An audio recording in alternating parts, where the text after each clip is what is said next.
ॐ अज्ञानतिमिरान्धस्य ज्ञानाञ्जनशलाकया चक्षुरुन्मीलितं येन तस्मै श्रीगुरवे नमः। नमो विष्णुपदाय राधाप्रेषिताय भूतले श्रीमते भक्तिप्रपन्न यतिषामिनीति नामिने। नमो आचार्यपदाय दैन्यवोशनमुकुटमने गुरुकरुणामूर्तये क्षमादरिज शिरोमणे। नमो श्रीमते भक्तिकुसुमश्रवणाय वै विष्णुपादाय देवाय कृपावेदये नमो नमः। श्री गौरी करुणामूर्तिं कृपापूर्णं कलेवरं श्री भक्ति कुसुमं वन्दे राधाकुञ्ज निवासिनं। नमो विष्णुपदाय कृष्णप्रेष्ठाय भूतले श्रीमते भक्ति सिद्धांत सरस्वती नामिने। नमो गौरकिशोराय साक्षाद् वैराग्यमूर्तये विप्रलम्बरसम्बुधे पादाम्बुजायते नमः। नमो भक्ति विनोदाय सच्चिदानंद नामिने गौरशक्ति स्वरूपाय रूपानुगवरायते। श्री गौरयाविर्भावभूमे स्तंग निर्देष्ट सज्जन प्रिय वैष्णव सार्वभौम श्री जगन्नाथायते नमः। नमो महावदान्याय कृष्ण प्रेम प्रदायते कृष्णाय कृष्ण चैतन्य नामने गौरतेशे नमः। कृष्णाय वासुदेवाय हरहे परमात्मने प्रणत क्लेशनाशाय श्री गोविंदाय नमो नमः। तप्त कांचन गौरांगी राधे वृंदावनेश्वरी वृषभानुसुते देवी प्रणमामि हरिप्रिये। जयतां सुरतो पंगोरे मम मंदमतेर गति मत्सर्वस्व पदाम्बुजौ श्रीराधा मदन मोहनौ।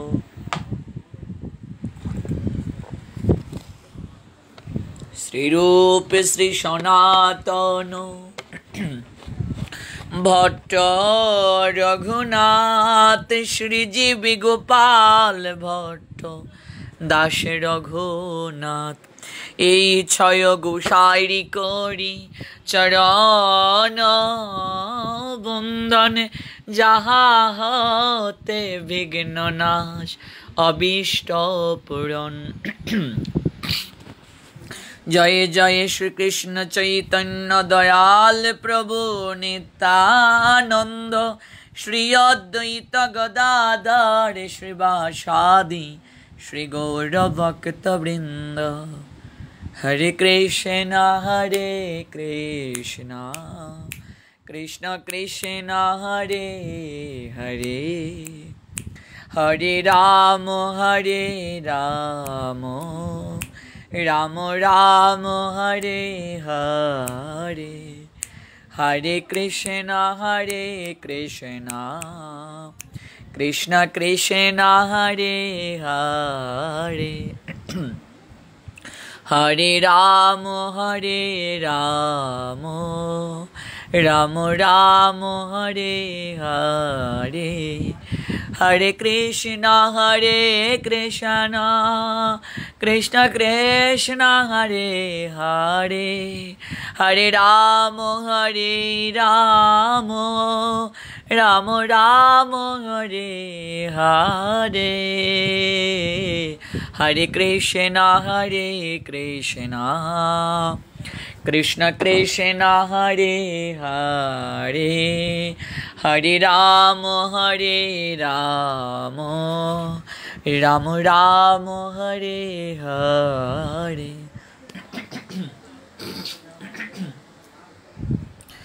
অনলাইনে কৃষ্ণ কথা শ্রবণকারী ভক্তবৃন্দ, এই মুহূর্তে যারা দেশ এবং দেশের বাহির থেকে কৃষ্ণ কথা আলাপন পরিবারে যুক্ত হয়েছেন, আপনাদের প্রত্যেকের রাতুল রাঙ্গাচরণে আমি অবাজন বৈষ্ণব জ্ঞানে দণ্ডবোধ প্রণাম নিবেদন করছি। বাঞ্ছা কল্প তরুভাষ্য কৃপা সিন্ধু বয়ব চ পতিতানাং পাবনেভ্যো বৈষ্ণবেভ্যো নমো নমঃ। ভক্তবৃন্দ, আপনারা সবাই অবগত আছেন, আমরা আস্বাদন করছি সপ্তাহব্যাপী নামাচার্য শ্রীল হরিদাস ঠাকুরের চরিত কথা। আজ পঞ্চম দিবস।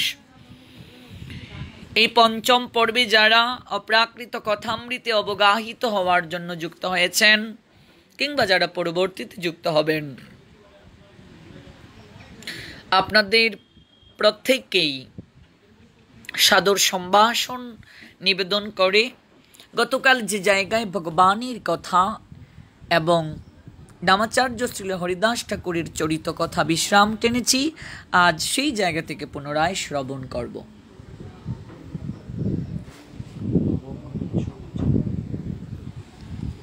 ভক্তবৃন্দ, আমরা গতকাল যে জায়গায় কথা বিশ্রাম টেনেছিলাম, আমরা শ্রবণ করছিলাম রামচন্দ্র খা লক্ষ্যহীরা বার বনিতাকে হরিদাস ঠাকুরের কুঠিরে প্রেরণ করেছিল হরিদাস ঠাকুরের চরিত্রকে ভ্রষ্ট করার জন্য, তাকে ধ্যানচ্যুত করার জন্য এবং এই বেনাপুলের জঙ্গল থেকে হরিদাস ঠাকুরকে তাড়িয়ে দেওয়ার জন্য। কিন্তু সেই বার বনিতা লক্ষ্যহীরা 3 রাত্রি হরিনাম শ্রবণ করে সব কিছুকে ত্যাগ করে হরিদাস ঠাকুরের চরণে আশ্রয় নিয়ে নেয়। লক্ষ্যহীরা বেশ্যা থেকে সে লক্ষ্যহীরা দেবী রূপে পরিগণিত হয়। এই নামের প্রভাবে একটা বেশ্যাও পর্যন্ত পরম বৈষ্ণবীতে পরিণত হয়ে গেল। একজন উত্তম অধিকারী বৈষ্ণবের কৃপাতে একজন বেশ্যা পর্যন্ত লক্ষ্য নামিতে পরিণত হলো, পরম বৈষ্ণবীতে পরিণত হলো। এই হচ্ছে সাধুর অপ্রাকৃত কৃপা। তো আপনারা চৈতন্য চরিতামৃতের অন্তলীলায় দেখবেন 3য় পরিচ্ছেদে কৃষ্ণদাস কবিরাজ গোস্বামী পাদ আস্বাদন করেছেন, প্রসিদ্ধা বৈষ্ণবী হইল পরম মহান্তি, বড় বড় বৈষ্ণব তার দর্শনেতে জানতি। প্রসিদ্ধা বৈষ্ণবী হইল পরম মহান্তি। মুহন্ত কাকে বলে? মোহ যুগ অন্ত, যে মোহ থেকে নিজেকে সরাতে পারে, অর্থাৎ যার মোহ বিনাশ হয়ে যায়। অন্ত শব্দের অর্থ হচ্ছে শেষ। যার মোহ অন্ত হয়ে যায় তাকে মোহান্ত বলে। আর লক্ষ্যহীরা যেহেতু নারী, তাই কবিরাজ গোস্বামী পাদ এই স্থলে মহান্তি শব্দটিকে উল্লেখ করেছেন।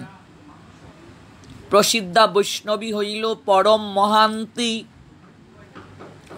বড় বড় বৈষ্ণব তার দর্শনেতে জানতি। জানতি মানে যাওয়া। বড় বড় বৈষ্ণব তাকে দর্শন করার জন্য, তার চরণ ধুলি নেওয়ার জন্য তার নৈকট্যে যাচ্ছেন। হরিদাস ঠাকুর লক্ষ্মীহীরাকে আশীর্বাদ করে বলেছিলেন, হে রে মা, আমি তোকে আশীর্বাদ করে যাচ্ছি, এই বেনাপুলের জঙ্গল একদিন তীর্থক্ষেত্রে পরিণত হবে। তোর মতো বাট বনিতাকে দেখতে, তোর মতো বেশ্যাকে দর্শন করতে লক্ষ লক্ষ লোকের সমাগম হবে। বসে বসে লক্ষ নাম জপ কর, নয় প্রক্রিয়ায় তুলসীর সেবা পরিচর্যা কর, চরণ তুলসী আপন মমত্বে সেবন কর। এই নাম জপ করতে করতে তোর হৃদয়ের সমস্ত ক্লেশ কালিমা দূরীভূত হবে, পাপ নির্মল হয়ে যাবে। লক্ষ লক্ষ ভক্তবৃন্দ তোকে দর্শন করার জন্য এই স্থলে আসবে, তোর চরণ ধুলি নেওয়ার জন্য আসবে। একজন উত্তম অধিকারী সাধুর কৃপায় লক্ষ্মীহীরা বেশ্যা লক্ষ নামীতে পরিণত হল, পরম বৈষ্ণবীতে পরিণত হল। লক্ষ্মীহীরাকে সমস্ত কিছু সাধন প্রণালী বুঝিয়ে হরিদাস ঠাকুর সেদিনই সেই জায়গা থেকে প্রস্থান করলেন। এখানে একটি প্রশ্ন আসতে পারে, বৈষ্ণবতার দর্শন অত্যন্ত উচ্চ মার্গের। চৈতন্য মহাপ্রভু জগৎ জীবকে যে বৈষ্ণবতা শিখিয়েছেন, সেই বৈষ্ণবতার দর্শন অনেক উচ্চ মার্গের। হরিদাস ঠাকুর তো লক্ষ্মীহীরাকে নিয়ে একসঙ্গে ভজন করতে পারতেন, তো লক্ষ্মীহীরাকে তিনি সমস্ত সাধন প্রণালী শিখিয়ে সেদিন সেই জায়গা থেকে প্রস্থান কেন করলেন? তার কারণ হচ্ছে, হরিদাস ঠাকুর যখন লক্ষ্মীহীরাকে কৃপা করলেন, তিনি তখন পূর্ণাঙ্গ যুবক ছিলেন এবং লক্ষ্মীহীরা একজন অনন্ত যৌবনা। একটা হীরা থেকে যে জ্যোতি বের হয়, লক্ষটা হীরাকে একত্রে রাখলে যে জ্যোতি বের হয়, এরকম রূপ যৌবন লক্ষ্মীহীরার শরীরে ছিল।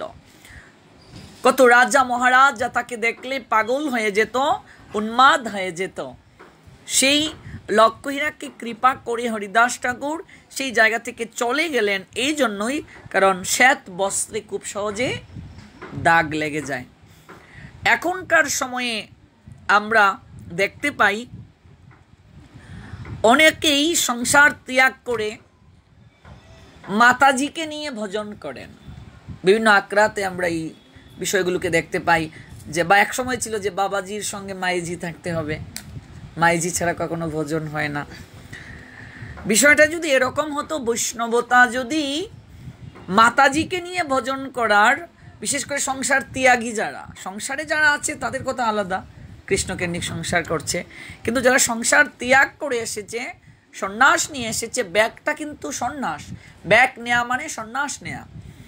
যদি সন্ন্যাসীর পর মাতাজি নিয়ে ভজন করার পদ্ধতি থাকতো, তাহলে হরিদাস ঠাকুর লক্ষ্মীহীরাকে কৃপা করে লক্ষ্মীহীরাকে সঙ্গে নিয়ে থাকতে পারতেন। কিংবা চৈতন্য মহাপ্রভু যখন সন্ন্যাস নিয়ে চলে গেলেন, আমরা দেখতে পাই সন্ন্যাসের পর চৈতন্য মহাপ্রভু তার স্ত্রীর মুখ পর্যন্ত আর দর্শনই করেননি। এখনো আমাদের সমাজে দেখতে পাই স্বামী স্ত্রী একসঙ্গে ব্যাগ নিয়ে স্ত্রী শঙ্খ ফেলে দিয়ে আবার স্বামীর সঙ্গে থাকছে, একই আক্রাতে থাকছে, একই বৈষ্ণব ভজনে দুজনকে রত রেখে মন্দিরে থাকছে, আক্রায় থাকছে।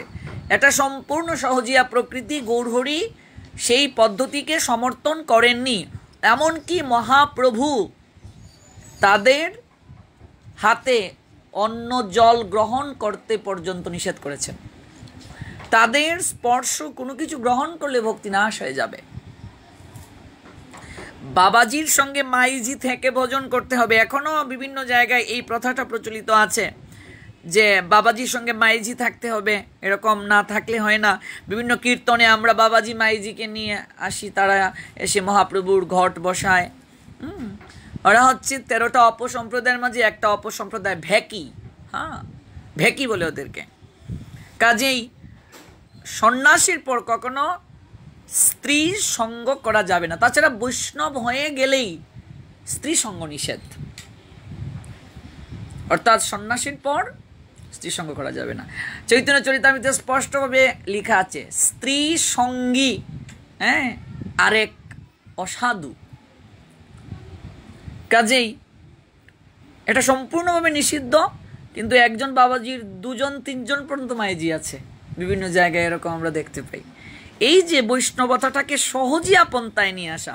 আমি ছোটবেলা দেখেছি আমাদের গ্রামে বা আমাদের মামার বাড়িতে বাবাজি মাইজি একসঙ্গে ভিক্ষায় আসতেন, বা আমিও একসময় ভাবতাম যে বাবাজির সঙ্গে মনে হয় মাইজি থাকতে হয়। মাইজি মানে বুঝতাম যে ওই বাবাজির বউ, তারপর বুঝলাম যে না, ওই মাইজি আরেক পরিবারের, ওই বাবাজি আরেক পরিবারের, তারপর তারা একসঙ্গে থাকে। এটা কখনো করা যাবে না এবং এটা শাস্ত্রসম্মত নয়, মহাপ্রভুর শিক্ষা সেটা নয়। ছোট হরিদাস ঠাকুর, যিনি সন্ন্যাসীর পর মাধবী লতার নিকট থেকে কেবল চাল ভিক্ষা করে এনেছিলেন। মহাপ্রভুর সবচেয়ে প্রিয় হচ্ছে চিকন চাল, আতপ চালটা মহাপ্রভুর খুবই প্রিয়। তো চৈতন্য মহাপ্রভুর যে 3.5 অন্তরঙ্গ ভক্ত রয়েছেন, তন্মধ্যে হচ্ছেন স্বরূপ দামোদর, রায় রামানন্দ, তারপর হচ্ছে সিকি মাহিতি, আর সিকি মাহিতির বোন মাধবীলতা অর্ধেক মহাপ্রভুর প্রিয়। এই 3.5 মহাপ্রভুর অন্তরঙ্গ ভক্ত। এই মাধবীলতার নিকট থেকে ছোট হরিদাস, আমরা যে হরিদাসের কথা আলোচনা করছি সেই হরিদাস নয়, তিনি হচ্ছেন নামাচার্য হরিদাস। ছোট হরিদাস কেবল চিকন চাল আনতে গিয়েছিলেন আর একটু হেসে কথা বলেছিলেন নির্জনে। সেই কারণে মহাপ্রভু তাকে ত্যাগ করলেন, বলছেন তুমি প্রকৃতি সম্ভাষণ করেছ, তুমি নিবৃতে নারীর সঙ্গে হেসে কথা বলেছ, তুমি সন্ন্যাসী। ত্যাগ করলেন তাকে, এমনকি তার মুখ পর্যন্ত দর্শন করেননি। কত অনুনয় বিনয় করে কেঁদেছিল ছোট হরিদাস। সমস্ত পার্শ্বদরা ছোট হরিদাসের পক্ষ হয়ে মহাপ্রভুর চরণে ক্ষমা প্রার্থনা ভিক্ষা চেয়েছিল, মহাপ্রভু তাকে ক্ষমা করেননি। তারপর ত্রিবেণী সঙ্গমে ছোট হরিদাস প্রাণ ত্যাগ করেছিল। প্রাণ ত্যাগের পর মহাপ্রভু তাকে চরণে ঠাঁই দিয়েছিলেন, তার পূর্বে কৃপা করেননি। তো যদি বাবাজি মাইজি একসঙ্গে থেকে ভজন হতো, আক্রাতে এক বাবাজির 4-5টা মাইজি, আমি ছোট করে কথা বলছি না, শাস্ত্রের নিয়মে কথা বলছি। স্বামী স্ত্রী একসঙ্গে দেখা যাচ্ছে ভ্যাক নিয়ে স্ত্রী শঙ্খ ফেলে দিয়ে আবার স্বামীর সঙ্গে থাকে, একসঙ্গে ভজন প্রক্রিয়ায় রত থাকে। এটা যদি বৈষ্ণবতার দর্শন হতো, এটা যদি সন্ন্যাসের দর্শন হতো, মহাপ্রভু তার স্ত্রী বিষ্ণুপ্রিয়াকে নিয়েই যেতে পারতেন। রেখে গেলেন কেন? মহাপ্রভু তার স্ত্রীকে নিয়ে যেতে পারতেন। সন্ন্যাসের পর মহাপ্রভু আর তার স্ত্রী বিষ্ণুপ্রিয়া একসঙ্গে নগরে নগরে হরিনাম করতে পারতেন। এত সহজ বৈষ্ণবতা। মহাপ্রভু বিষ্ণুপ্রিয়াকে রেখে গেলেন, এমনকি সন্ন্যাসের পর মহাপ্রভু বিষ্ণুপ্রিয়ার বাস্তবে মুখ পর্যন্ত দর্শন করেননি। 16 বছরের অনন্ত যৌবনা বিষ্ণুপ্রিয়া, যখন মহাপ্রভু বিয়ে করলেন বিষ্ণুপ্রিয়াকে, বিষ্ণুপ্রিয়ার বয়স মাত্র 16। চিন্তা করা যায়? একটা নারীর সমস্ত জীবনের সুখ আহ্লাদ রয়ে গিয়েছিল। এই বিষ্ণুপ্রিয়া এমন একজন নারী, সমস্ত বৈষ্ণব সমাজ তার কাছে চিরঋণী। এতটা তিনি মহাসাধিকা, এতটা তপস্বিনী ছিলেন তিনি। চৈতন্য মহাপ্রভু যাওয়ার পর একবার হরে কৃষ্ণ মহামন্ত্র জপ করতেন, একটা তন্ডুল রাখতেন। তন্ডুল মানে হচ্ছে চাল, জটা তন্ডুল রাখতেন, এবার হরে কৃষ্ণ মহামন্ত্র জপ করতেন। সেই তন্ডুলটা ফুটিয়ে কেবল তিনি সেবা গ্রহণ করতেন। ঈশান ঠাকুর এক কলস জল সুরধনী গঙ্গা থেকে এনে দিতেন, বিষ্ণুপ্রিয়া স্নান করতেন, কারো সঙ্গে কথা বলতেন না, নীরবে নিবৃত্তি গৌর হরির সেবায় মননে স্মরণে তৎপর থাকতেন। সন্ন্যাসের পর মহাপ্রভু তাকে দর্শন পর্যন্ত দেননি। আর বাবাজি মাইজি একসঙ্গে থাকা, স্বামী স্ত্রী একসঙ্গে সংসার ত্যাগ করে শঙ্খ ফেলে তারপর একসঙ্গে থাকা, কোন শাস্ত্রে আছে এগুলো? সহজিয়া হচ্ছে এগুলো। আর সহজিয়া যারা এই প্রক্রিয়ায় ভজন করে, মহাপ্রভু তাদের সঙ্গ করতে নিষেধ করেছেন আমাদেরকে, তাদের সঙ্গ করা যাবে না। সন্ন্যাসের পর মহাপ্রভু অদ্বৈত লীলা নিকেতনে যখন আসতেন, শান্তিপুরে অদ্বৈত আচার্যের গৃহে সংবাদ গেল নবদ্বীপে মহাপ্রভু এসেছেন।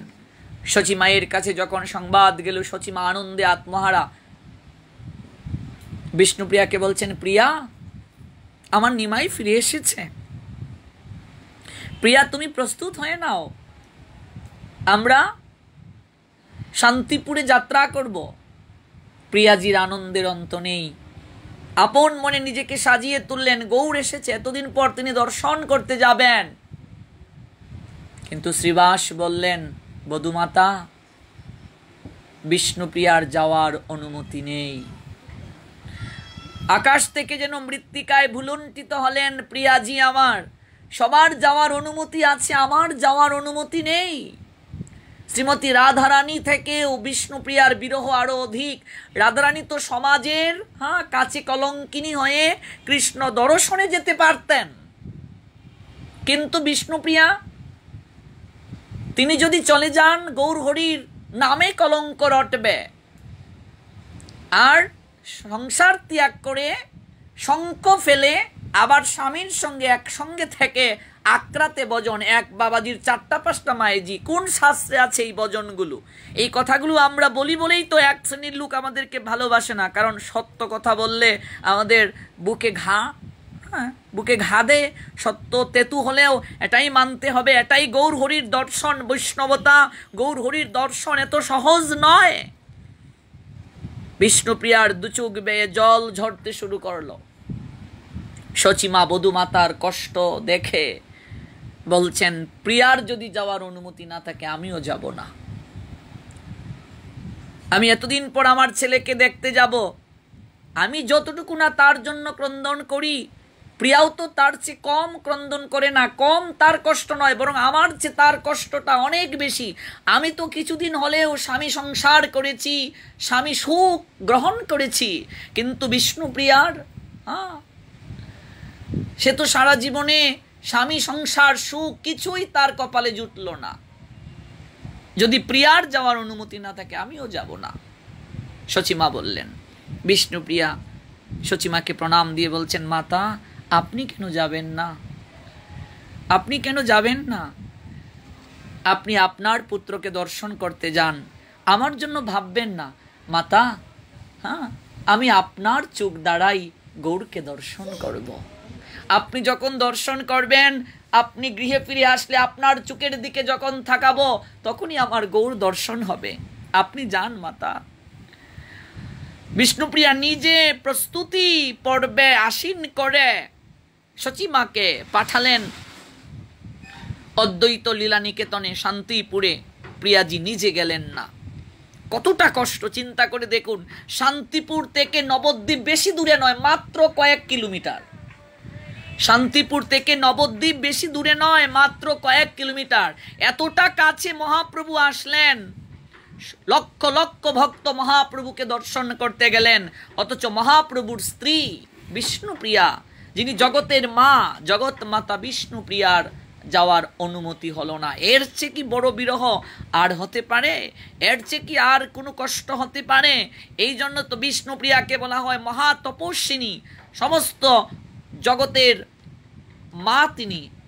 আমরা সবাই তার সন্তান। তিনি যদি ত্যাগ না করতেন, তিনি যদি এই তিতিক্ষা স্বীকার না করতেন, আমরা গৌরকে পেতাম না, আমরা এত সৌভাগ্য লাভ করতাম না। তাই ওই সহজিয়া মনোভাব থেকে আমাদের বের হয়ে আসতে হবে। বিষ্ণুপ্রিয়ার চরিত কথা আমরা আস্বাদন করব এক সপ্তাহ পরবর্তীতে। আমি কথা দিলাম, বিষ্ণুপ্রিয়ার চরিত কথা আস্বাদন করব একেবারে গৌর হরির বিবাহ থেকে শুরু করে কি করে রেখে গেলেন, এই সমস্ত কথা আস্বাদন করব, সপ্তাহব্যাপী আস্বাদন করব। কোনো এক সময় আমার বহুদিনের ইচ্ছা যে বিষ্ণুপ্রিয়ার চরিত কথা আমি আস্বাদন করব, অনেক দিনের ইচ্ছা ছিল আমার। অবশ্যই আপনাদেরকে শ্রবণ করাবো, ইচ্ছেটা পূরণ করব। বিষ্ণুপ্রিয়া চরিত কথা আস্বাদন করা হয় না, অনেকেই বিষ্ণুপ্রিয়া সম্পর্কে আলোচনা করেন না। গৌর হরি চলে যাওয়ার পর কিভাবে বিষ্ণুপ্রিয়ার সময় কেটেছিল, এই কথাগুলো আমাদেরকে পুঙ্খানুপুঙ্খভাবে জানা প্রয়োজন। মহাপ্রভু যাওয়ার পর কিভাবে বিষ্ণুপ্রিয়ার সময় কেটেছিল, কিভাবে তিনি সাধন ভজনে প্রবৃত্ত ছিলেন, মহাপ্রভু চলে যাওয়ার পর বিষ্ণুপ্রিয়ার কিভাবে দিন কেটেছিল, এই কথাগুলো আস্বাদন করা প্রয়োজন, জানা প্রয়োজন। বিষ্ণুপ্রিয়ার শেষ পরিণতি কি হয়েছিল, কিভাবে বিষ্ণুপ্রিয়া লীন হয়েছিলেন, কিভাবে তিনি দেহলীলা সংবরণ করেছিলেন, এই সমস্ত কথাগুলো জানবো, 7 দিন ব্যাপী জানবো পরবর্তীতে। তো হরিদাস ঠাকুর কি করলেন, লক্ষ্মীহীরাকে সমস্ত কিছু বুঝিয়ে সেই জায়গা তিনি পরিত্যাগ করলেন, থাকলেন না লক্ষ্মীহীরার সঙ্গে। জগৎজীব তাকে কলঙ্ক দেবে। তাছাড়া হরিদাস ঠাকুর তখন একজন যুবক, লক্ষ্মীহীরা অনন্ত যৌবনা এক নারী, যে কোনো সময় ইন্দ্রিয়ের তাড়নায় অঘটন একটা হয়ে যেতে পারে এবং ভজন জগৎ থেকে বিস্মৃত হয়ে যেতে পারে। শিক্ষা দিলেন তিনি। হরিদাস ঠাকুর চলে গেলেন। রামচন্দ্রকার লক্ষ্মীহীরাকে পাঠিয়েছিল। রামচন্দ্রকার কোনো অপরাধ নামাচার্য হরিদাস ঠাকুর নেননি। বৈষ্ণব কাহারও অপরাধ গ্রহণ করেন না। বৈষ্ণব চরণে যদি আমরা অপরাধ করি, বৈষ্ণব যদি অপরাধ নাও নেন, ভগবান কিন্তু তাকে ক্ষমা করেন না। এটা আমরা আস্বাদন করেছি গতকাল, যে হরিনদী গ্রামের এক ব্রাহ্মণ হরিদাস ঠাকুরকে উচ্চেশ্বরে হরিনাম করতে দেখে বলেছিল যে তুমি আজ থেকে উচ্চেশ্বরে হরিনাম করতে পারবে না, আর যদি উচ্চেশ্বরে তুমি হরিনাম করো তাহলে আমরা সমস্ত ব্রাহ্মণ সমাজ একত্রে বসে তোমার নাক এবং কান কেটে দেব। হরিদাস ঠাকুর অনুনয় বিনয় করে বলেছিলেন যে উচ্চেশ্বরে হরিনাম করার কতটা কৃপা এবং কতটা পরোপকার, যদিও তিনি অপরাধ নেন না, কিন্তু ভগবান কিন্তু সেই ব্রাহ্মণকে ক্ষমা করেননি। কয়েকদিন পরেই সেই ব্রাহ্মণের বসন্ত রোগ দেখা দিল। সেই বসন্ত রোগে তার নাক এবং কান দুটোই জলসে গিয়েছিল। এই যে বৈষ্ণব কারো অপরাধ না নিলেও ভগবান তাকে কখনো ক্ষমা করেন না। বৈষ্ণব কাহারও অপরাধ গ্রহণ না করলেও, বৈষ্ণব কখনো নিজেকে বৈষ্ণব বলে না বুঝলেও, নিজ দুঃখের জন্য অপরকে দোষারোপ না করলেও, ভক্ত বৎসল ভগবান ভক্তের চরণে অপরাধ কখনো সহ্য করতে পারেন না। নির্দোষ পরহিতেরত ভক্তের চরণে অপরাধ ভগবান কখনো মার্জনা করেন না। এই জন্য ভক্তের চরণে অপরাধ জীবের যে প্রকার অকল্যাণ ও সর্বনাশ হয়, তা আর অন্য কোনো উপায়ে হয় না। ভক্তি জীবন একটা ফুলের বাগানের ন্যায়। বৈষ্ণব চরণে অপরাধ হচ্ছে সেই বাগানের পাগলা হাতির ন্যায়। আমরা যদি বৈষ্ণব চরণে অপরাধ করি, তাহলে সেই পাগলা হাতি মুহূর্তের মাঝে ভক্তি জীবনের সমস্ত বৃক্ষকে লণ্ড ভণ্ড করে দেয়। এই জন্য শাস্ত্র বলছেন, বৈষ্ণবেতে হয় যদি ক্ষুদ্র অপরাধ, কুটি কুটি ভজনেতে পড়ে যায় বাদ। বৈষ্ণব দেখিয়া যে নানুয়ায় মুন্ড, সেই মুন্ড পড়ে গিয়া নরকেরই কুণ্ড। 6টা বৈষ্ণব অপরাধ রয়েছে। তন্মধ্যে একটা বৈষ্ণব অপরাধ হয়েছে, বৈষ্ণব দর্শন করে কেউ যদি প্রণাম নিবেদন না করে, বৈষ্ণব চরণে অপরাধ হয়ে যায়। এবার প্রণাম কিভাবে? এভাবে প্রণামের তো প্রকার রয়েছে। আমরা বিভিন্ন মন্দিরে যাই, দুর্গা পূজায় বলুন, সরস্বতী পূজায় বলুন, হিল জুতা পাও দিয়ে, ক্যাটস পাও দিয়ে, এই মা প্রণাম, এক হাতে প্রণাম। এই যে প্রণামের বিভিন্ন প্রকার রয়েছে। এক হস্তে যদি কেউ প্রণাম দেয়, এক হস্তে প্রণাম দিলে যত অপরাধ হয়, এই প্রণামের যত অপরাধ হয়, ওই অপরাধ পুণ্য কিংবা স্বীকৃতি দ্বারাও এত সহজে মার্জন করা সম্ভব নয়। প্রণামের বিভিন্ন প্রকার রয়েছে। কি করে আমাদেরকে প্রণাম দিতে হবে? দেখুন, সনাতন দর্শন আমাদেরকে কি বলছেন। যেমন আমরা নমস্কার বলি। নমস্কার মানে কি? অর্থ কি? প্রণত হওয়া। কার প্রতি প্রণত হব? আমার আপনার মাঝে ভগবান যে আত্মারূপে অবস্থান করছেন, সে আত্মার প্রতি প্রণত হওয়া। দুটি হাতকে জোর করে নমস্কার দিতে হয়। এবার রাস্তা দিয়ে যাচ্ছেন, স্যার নমস্কার, এভাবে তো করা হয়। এটাও কিন্তু অপরাধ। দুটি হাতকে জোর করতে হবে, অবনত করতে হবে। এবং সাষ্টাঙ্গে প্রণামটা সবচেয়ে গুরুত্বপূর্ণ। 8টা অঙ্গ লাগতে হবে শরীরের প্রণামের। মাতাজিরা কখনো অষ্টাঙ্গে বা সাষ্টাঙ্গের প্রণাম করতে পারে না। কেন পারে না? কারণ মাতাজিদের স্তন কখনো বসুন্ধরায় লাগা যাবে না, এটা অপরাধ হয়ে যায়। এই জন্য মাতাজিরা সাষ্টাঙ্গে প্রণাম করে না, যদিও বৃন্দাবনে সবাই করে, সেটা আলাদা বিষয়, সেটা হচ্ছে পরমধাম। কিন্তু বাবাজিরা যারা আছে, অর্থাৎ বিশেষ করে পুরুষ যারা, অবশ্যই তাদেরকে এই প্রক্রিয়ায় প্রণাম করতে হবে, নতুবা মৃত্তিকায় পড়ে প্রণাম দিতে হবে, ভুলুণ্ঠিত হয়ে প্রণাম দিতে হবে। এক হাতে কখনো প্রণাম দেওয়া যাবে না।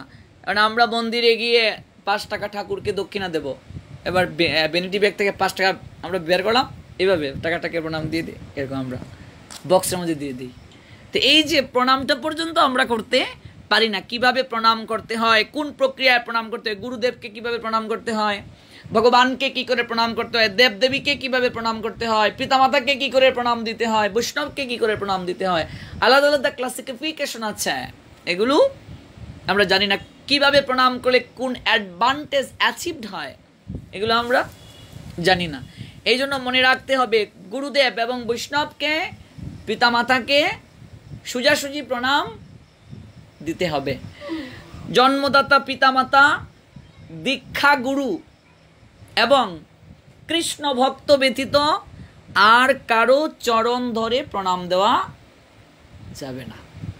কৃষ্ণ ভক্ত যদি অনুমতি দেন, কোনো কৃষ্ণ ভক্ত বা বৈষ্ণব যদি অনুমতি দেন, তাহলে তার চরণ স্পর্শ করা যাবে। যদি অনুমতি না দেন, কখনো চরণ স্পর্শ করা যাবে না, তাতে অপরাধ হয়ে যাবে। আমরা মনে করি শরণের মাঝে সব কৃপা আছে, একটু কৃপা করেন, কইয়া শরণ কি ধরা হয়? শরণের মাঝেই সব কৃপা। এমনকি চরণ ধুলি দেন, ধুলি কি খালি শরণেই থাকে? বৈষ্ণব হেঁটে যাচ্ছে, এই জায়গাতেই তো ধুলি আছে, এটাই নিয়ে তুমি মাথায় দাও। তো কারো অনুমতি ব্যতীত যদি চরণে ধরা হয়, অপরাধ হয়ে যাবে। এবং চরণ স্পর্শ করে অবশ্যই হাত ধুতে হবে, চরণ স্পর্শ করে হাত ধুতে হবে। জন্মদাতা পিতামাতা, দীক্ষাগুরু ব্যতীত আর কারো চরণ স্পর্শ করা যাবে না। আর স্ত্রী তার স্বামীর চরণ স্পর্শ করবে।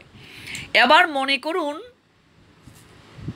আপনি কারো চরণ স্পর্শ করলেন, তো এই চরণ স্পর্শ করলে কি হবে?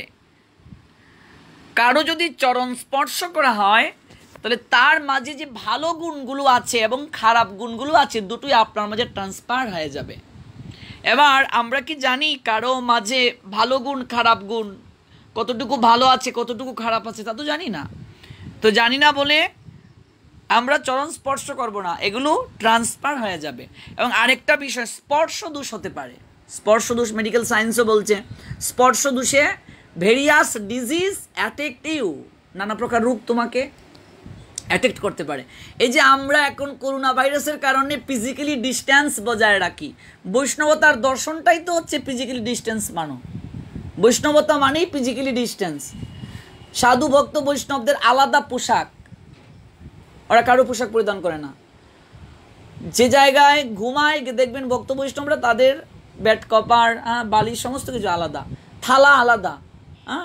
এখন বলছেন যে 20 সেকেন্ড অন্তর অন্তর হাত ধুও, কোনো জায়গা থেকে এসে স্নান করো। বৈষ্ণবরা 5 বার স্নান করে, সকাল দুপুর সন্ধ্যা তো কম্পালসারি স্নান করি। তো এখন আমাদের করোনা ভাইরাস আমাদেরকে শিখাচ্ছে যে পাংচুয়াল হও, রুল অফ রেগুলেশন তুমি মেনে চলো, তারপর হচ্ছে তুমি পরিষ্কার পরিচ্ছন্ন থাকো। আমাদের বৈষ্ণবতা বা বৈষ্ণব দর্শন আমাদেরকে অনেক আগেই সেই পাংচুয়াল হওয়ার শিক্ষা দিয়েছেন, এক্সট্রিম ক্লিন থাকার জন্য আমাদেরকে পরামর্শ দিয়েছেন। এবং তার মেরিট কি, বৈষ্ণবতা আমাদেরকে শিক্ষা দিয়েছেন, নির্মলতা আমাদেরকে শিক্ষা দিয়েছেন। এই জন্য স্পর্শ রোগ হতে পারে, এর জন্য এক্সট্রিম ভেরিয়াস ডিজিজ অ্যাটেক্টিভ হতে পারে। চরণ স্পর্শ করা যাবে না, অনুমতি সাপেক্ষে করা যেতে পারে, যদি কেউ অনুমতি দেয়। কারণ কৃষ্ণ ভক্তের চরণ ধুলির স্পর্শে কৃপা লাভ হয়ে যায়, কৃপা হবে। কিন্তু যথার্থ যিনি কৃষ্ণ ভক্ত, তিনি কখনো আপনাকে চরণ স্পর্শ করতে দেবেন না, কারণ তার চরণ স্পর্শ করলে তার ক্ষতি হবে। এবার এখানে আরেকটা বিষয়, আমরা অপরাধও করতে পারি বৈষ্ণব চরণে। আমি একজন বৈষ্ণবের চরণ স্পর্শ করলাম, সেই বৈষ্ণবের গুণগুলো আমি নিয়ে আসছি তার অনুমতি ব্যতীত, তাহলে আমি কি অপরাধ করছি না? হ্যাঁ, আমি কি স্বার্থপর নই? যদি তিনি কৃপা করে আমাকে প্রদান করেন, কৃষ্ণ সে তোমারও, কৃষ্ণ দিতে পারো, সে শক্তি তোমারও আছে, আমি তো কাঙ্গাল, কৃষ্ণ কৃষ্ণ বলে ধাই তব পাছে পাছে। এই জন্য কখনো অনুমতি ব্যতীত চরণ স্পর্শ করা যাবে না। বিভিন্ন জায়গায় পাঠে যাওয়ার পর বিশাল সমস্যায় আমাদেরকে পড়তে হয়।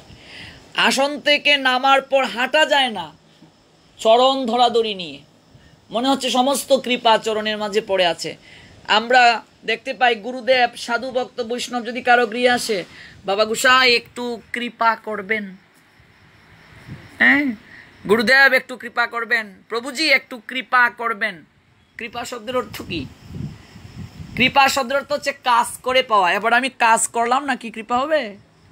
কাজ করি নাই, কিন্তু আমরা কৃপা পেতে সবাই উৎসুক, যে একটু আশীর্বাদ করবেন যেন কৃপা হয়। কি আশীর্বাদ? ছেলেটা যেন গোল্ডেন এ প্লাস পায়। আমার ব্যবসা তো ভালো যাচ্ছে না, একটু আশীর্বাদ করবেন ব্যবসাটা যেন ভালো যায়। হ্যাঁ, আসল কি প্রার্থনা করব সাধুর চরণে, সেই শিক্ষা এখনো লাভ করতে পারিনি। গৌর হরি ঈশ্বর পুরীপাতকে দর্শন করে প্রার্থনা করেছিলেন বৈষ্ণব চরণে। কি প্রার্থনা করতে হয়? কৃষ্ণ পাদ পদ্মের অমৃত রসপান আমারে করাও তুমি, এই চাহিদান। কৃষ্ণ প্রেম ভক্তি আমাকে ভিক্ষা দান করুন, বৈষ্ণব চরণে প্রার্থনা। এবার গুরুদেবের কাছে কি কৃপার কোনো তাবিজ আছে, যে তাবিজ দিলে আমার কৃপা হয়ে যাবে? গুরুদেব বলে গিয়েছেন ঠিকমতো একাদশী ব্রত পালন করবি। এবার আমি একাদশী ব্রত পালন করি না। ঠিকমতো আহ্নিক মন্ত্র জপ করবি, করি না। ঠিকমতো হরিনাম করবি, গীতা পড়বি, পড়ি না, তো কৃপা হয়ে যাবে? তা আমরা মনে করি কৃপা করলাম, মনে করি যে কৃপা অটো। কোনো কোনো গুরুদেব বলে, রে বাবা তোর প্রতি আমার অটো কৃপা আছে, অটো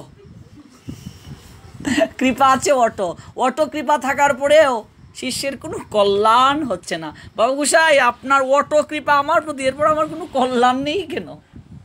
অটো কৃপা আছে আমার, অটো কৃপা। এই জন্য কাজ না করলে কখনো কৃপা হবে না। একটা চমৎকার মজার গল্প আছে। এক মেয়ে দুবার ম্যাট্রিক ফেল করেছে, এখন তো আর ম্যাট্রিক বলে না, কি বলে? এসএসসি। হ্যাঁ, দুবার এসএসসি ফেল করেছে। এবার বাবা ওই মেয়ের মাকে বলে দিয়েছে, তোমার মেয়ে যদি আবার এসএসসি ফেল করে তাহলে সোজা শ্বশুর বাড়ির পাসপোর্ট হাতে ধরে দেব। এবার তো মেয়ে খুব কান্নাকাটি শুরু করে দিয়েছে যে দুবার ফেল করেছি, আর একবার যদি ফেল করি তাহলে বাবা বলেছে মায়ের কাছে শ্বশুর বাড়ির পাসপোর্ট হাতে ধরিয়ে দেবে। ব্যালকনিতে বসে মেয়ে ক্রন্দন করছে। ব্যালকনি বুঝো? বারান্দা আমরা বলি সিলেটিরা। তো বারান্দায় বসে খুব কান্নাকাটি করছে। তো এমন সময় একটা বেদিনী সেদিকে যাচ্ছে। বেদিনী ওই যে সিংহায় ফু দেয়, দাঁতের পোকা খুলে তাবিজ দেয়। কিরে কাঁদছিস কেন? কি হয়েছে? আর বলো না, আমার পাসপোর্ট এসে যাবে কয়েকদিন পর। কোন দেশে যাবি রে? দেশে তো মন্দা চলছে। কোন দেশে যাবি? উত্তরপ্রদেশ বা ইউরোপ কান্ট্রি কোনো জায়গায়। বলছে আরে এরকম পাসপোর্ট না, শ্বশুরবাড়ির পাসপোর্ট। বলছে এত কম বয়সে শ্বশুরবাড়ির পাসপোর্ট কেন? বলছে দুবার ম্যাট্রিক ফেল করেছি, বাবা মায়ের কাছে বলে দিয়েছে আবার যদি ফেল করি সরাসরি পাসপোর্ট হাতে ধরিয়ে দেবে। এবার বেদিনী বলছে আরে বোকা মেয়ে, এই জন্য কাঁদতে হয়, একটা তাবিজ দেব, মা সরস্বতীরও ক্ষমতা নেই তোকে ফেল করাবার, একটা তাবিজ দেব। বলছে হ্যাঁ কি বলছো, একটা তাবিজ লাগবে কি? বলছে বেশি নয়, 5 কুচি চাল আর 101 টাকা। বলছে দেখো জীবনে কোনোদিন চুরি করিনি, তুমি যেহেতু বলেছো তাহলে রিস্ক নিতে পারি। বাবার পকেট কেটে না হয় 101 টাকা দিলাম, আর মায়ের চালের ড্রাম থেকে না হয় 5 কুচি চাল দিলাম, কিন্তু তাবিজে কাজ করবে তো? বলছে করবে না মানে 100% গ্যারেন্টি। একবার নিয়েই নে না, তাবিজে কাজ করবে, মা সরস্বতীরও ক্ষমতা নেই তোকে ফেল করাবার। এবার বলছে তুমি যদি বলো তাবিজে কাজ করবে তাহলে ঠিক আছে, আমি রিস্কটা না হয় নিলাম। বাবার পকেট কেটে 101 টাকা আর মায়ের চালের ড্রাম থেকে 5 কুচি চাল দিল। শোন নিয়মটা বলি, রেজাল্ট বের হওয়ার পূর্বে কখনো তাবিজ খুলবি না, আর প্রতিদিন তাবিজ ভিজিয়ে 1 গ্লাস করে জল খাবি। যেখানে যাবি তাবিজকে চুমু খেয়ে যাবি। পারবি তো? পারবো না মানে ঢের পারবো, তবে ফাঁস করবো তো? আরে বললাম তো মা সরস্বতীরও ক্ষমতা নেই তোকে ফেল করাবার। এবার 5 কুচি চাল দিয়ে 101 টাকা দিয়ে তাবিজ পড়লো গলের মাঝে, প্রতিদিন তাবিজ বিশি 1 গ্লাস গপ গপ গপ গপ গপ করে জল খায়, আর যেখানেই যায় তাবিজের চুমু খেয়ে যায়। এবার পরীক্ষা হলো, পরীক্ষা দিল, পরীক্ষা দেওয়ার পরে রেজাল্ট হলো। এবার বাবা বলছে মেয়ের মাকে জামাই দেখার জন্য, পাস না ফেল? ফেল। কি কি দিয়ে গেলি তুই তাবিজ? তুই বলছিস মা সরস্বতীর ক্ষমতা নেই ফেল করাবার। হ্যাঁ, আমি ফেল করলাম কেন? দেখি তাবিজের ভিতর কি আছে। তাবিজ খুলছে, দেখে তাবিজের ভিতরে একটা কাগজ, কাগজে লেখা পড়লে পাস, না পড়লে ফেল। তাবিজের ভিতর একটা কাগজ, কাগজের মাঝে লেখা পড়লে পাস, না পড়লে ফেল। এবার না পড়লে কি ফাঁস করা যাবে? আমরাও এই অবস্থা। গুরুদেব একটু কৃপা করবেন, তোর উপর অটো কৃপা মা। কল্যাণ হয় না, কোনো কল্যাণ নেই। তুমি কোনো কাজ করবে না, ভগবানের কোনো কাজ করবে না, আর অটো কৃপা গুরুদেব তোমাকে করে দিয়েছে।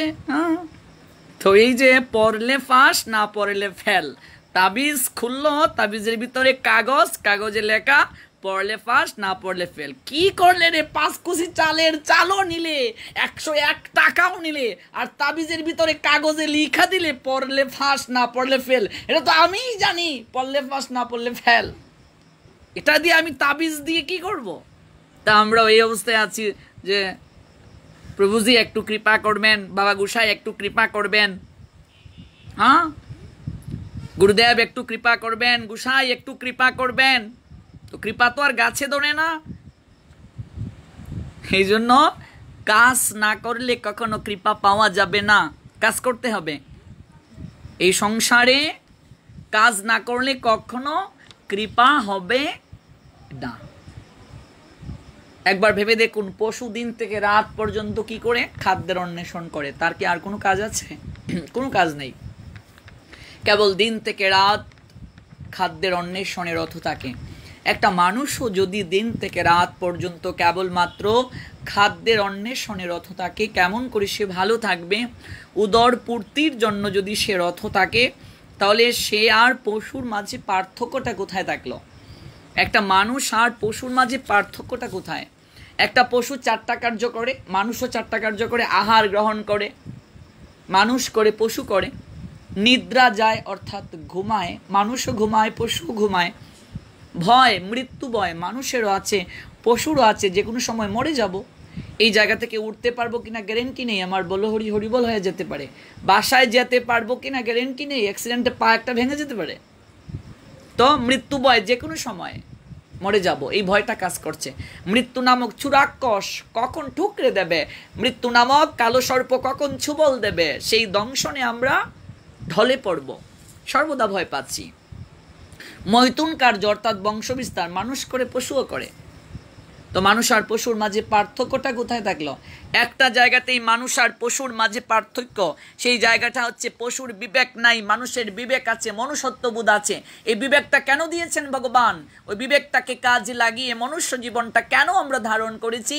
এই মনুষ্য জীবন ধারণ করার পশ্চাতে কারণটাকে অনুসন্ধান করা। কি লাগি আইলি ভবে, এমন জনমেহরি না ভজিলি, সে তুই মানুষ কবে। নিজেকে মানুষ বলে আমরা দাবি করছি, অথচ মনুসংহিতা বলছেন মানুষ হতে গেলে অফকোর্স তোমাকে 5টা কোয়ালিফিকেশন অ্যাচিভড করতে হবে, নতুবা তুমি মানুষ নও।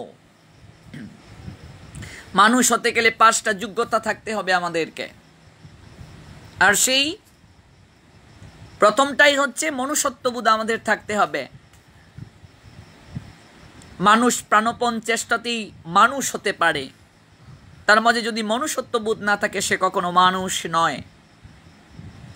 আর এই মনুষ্যত্ববোধটাকে কাজে লাগিয়েই আমাদেরকে অনুসন্ধান করতে হবে, আমি কে, কোত্থেকে এলাম, আমার কর্তব্য কি, জগতের বুকে করছি কি, আমি যাব কোথায়। এই প্রক্রিয়াগুলো আমাকে অনুসন্ধান করতে হবে। তো এই জন্য যে বৈষ্ণব অপরাধ রয়েছে, সেই বৈষ্ণব অপরাধের মাঝে একটা অপরাধ হচ্ছে বৈষ্ণব দর্শন করে কেউ যদি প্রণাম নিবেদন না করে, তাহলে বৈষ্ণব চরণে অপরাধ হয়ে যায়। আর প্রণাম কিভাবে দিতে হবে সেটাও শাস্ত্রে নির্দেশ করা হয়েছে। তো বিশেষ করে অহংকারী মানুষ যারা, তাদের কখনো মাথা নিচু হতে চায় না। প্রণাম দিতে পর্যন্ত অনেকেই লজ্জাবোধ করে, আমি দেখেছি অনেক জায়গায়। আর বিশেষ করে এখন আমরা যারা আধুনিক ছেলেমেয়েরা তো প্রণাম দিতেও জানি না, প্রণাম দিতে লজ্জাবোধ করি। হ্যাঁ, কিচ্ছুটি জানি না, সনাতন সংস্কৃতি, সনাতন কৃষ্টি, ধর্মীয় আচার কিচ্ছুটি আমরা জানি না। এই জন্য সকালবেলা ওই প্রবচনে আমি উল্লেখ করেছিলাম যে একটা শিশুর প্রাথমিক শিক্ষা কেন্দ্র তার পরিবার, আর সেই পরিবার থেকে তাকে শিক্ষা দেয়া হচ্ছে না, না দেওয়ার কারণে আজকে লাভ জিয়াদ করুণ পরিণতি ধারণ করেছে, করুণ পরিণতি হয়ে আমাদেরকে বিপর্যস্ত করছে। লাভ জিয়াদের মরণ ফাঁদে সবাই আকৃষ্ট হয়ে নিজের ধর্মকে পর্যন্ত ত্যাগ করছে, নিজের ধর্ম সম্পর্কে বিন্দু বিসর্গ জ্ঞান না থাকার কারণে। এহেন অবস্থা থেকে পরিত্রাণের জন্য শাস্ত্র আমাদেরকে বলছেন, নিতাই চৈতন্য চরণ কমলে আশ্রয় লইল যেই, কৃষ্ণদাস বলে জীবনে মরণে আমারও আশ্রয় সেই। যারা নিতাই চৈতন্য চরণ কমলে আশ্রয় নিয়েছে তাদের চরণ আমাদের সেবা করতে হবে, তাদের আনুগত্যশীল আমাদের হতে হবে।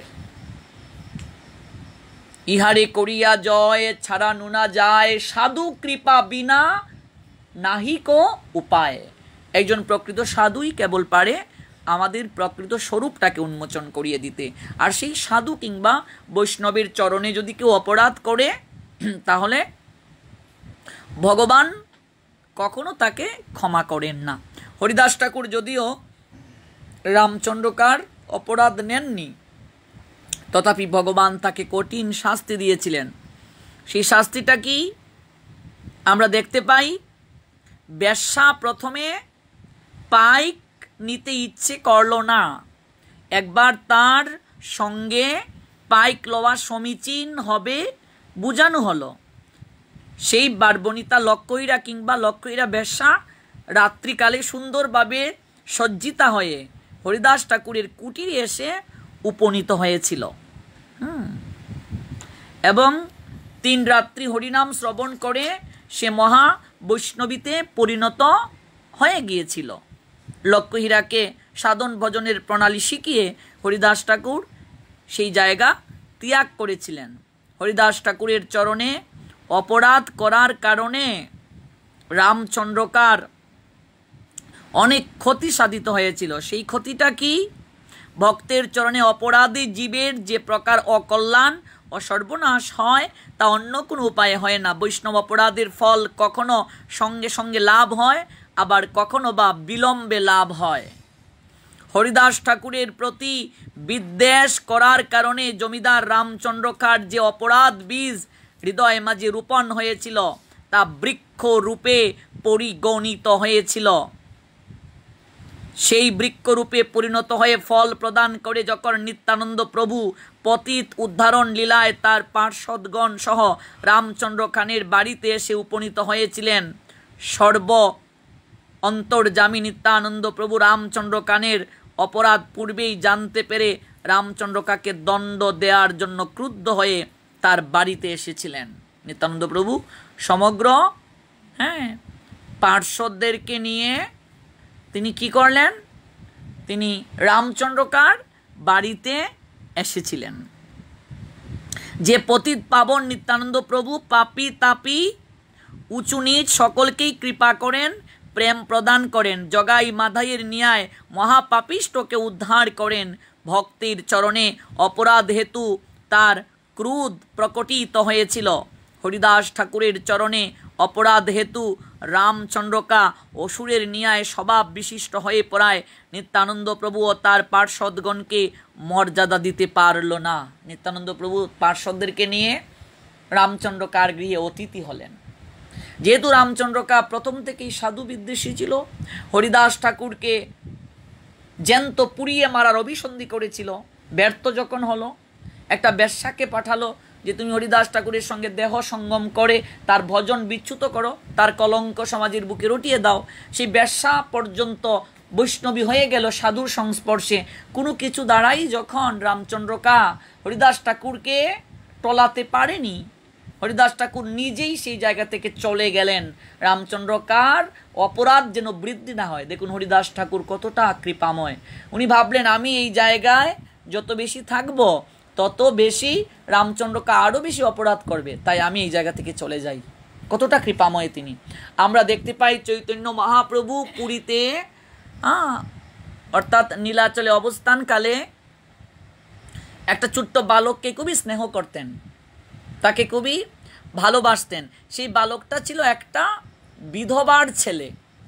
এবার এতটাই তাকে ভালোবাসতেন যে ছোট্ট বালকটিও মহাপ্রভুকে খুবই ভালোবাসতেন। মহাপ্রভুর নিকটে ছোট্ট বালকটি আসতেন।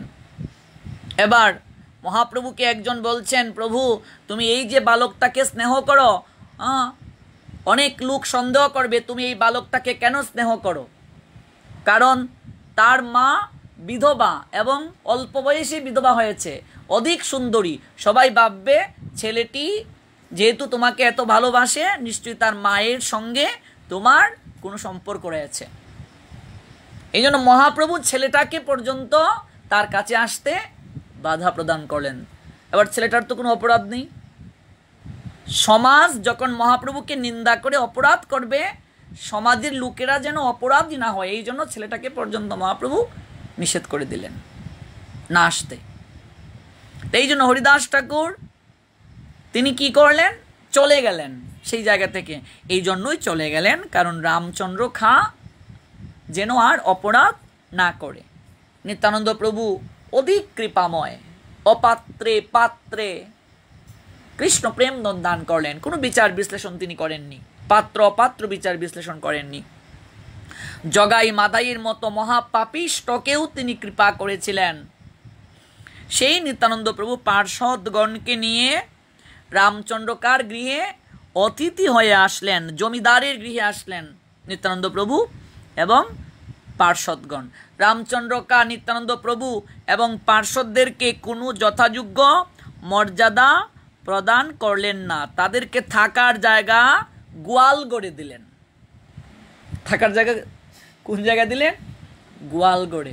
এরকম আছে বিভিন্ন জায়গায় মা, গুরুদেবকে তারপর সাধু ভক্তদেরকে থাকার জন্য ভালো কোনো জায়গা দেয় না। আমি সারা বাংলায় ঘুরেছি, কত জায়গায় দেখেছি ভক্তদের থাকার জায়গা নেই। 5 তলা বিল্ডিং আছে কিন্তু ভগবানের জন্য একটা কবুতরের বাস্ক, সাবানের বাস্ক ভগবানের জন্য। নিজে এসি রুমে থাকে, নিজে প্রতিদিন ভালো ভালো আইটেম, আর ভগবানের জন্য বাজারের সবচেয়ে কম দামি ফল কলা, আর সিনিয়র মিষ্টি খাওয়াতে খাওয়াতে ভগবানেরও ডায়াবেটিস। এরকম বিভিন্ন জায়গায় দেখতে পাই।